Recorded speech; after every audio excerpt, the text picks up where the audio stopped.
አንዲት ሴትዮ ከፓሪስ አንድ በጣም ውድ የሆነ ሽቶ ለጓደኛዋ ስጦታ ትገዛና ያንን ስጦታዋን አንድ ቦርሳ ውስጥ ትከተዋለች።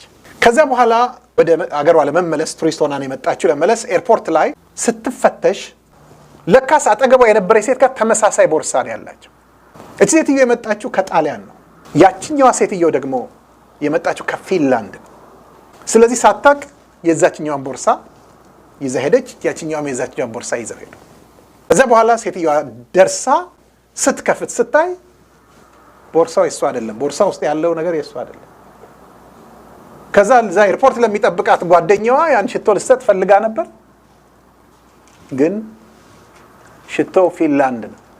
ምክንያቱም ሽቶ ቦርሳ ውስጥ ከሆነ ያለው ቦርሳ ወደ ፊንላንድ በሮ ሽቶ ወደ ጣሊያን የሚበርበት ምንም መንገድ የለም። ምን ማለት ነው? እኛ በማን ነን?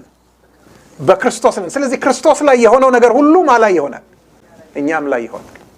ስለዚህ ክርስቶስ ሞቷል፣ አሜን፣ ተቀብሯል፣ ተነስቷል። ይሄ ታሪካዊ ሀቅ ነው።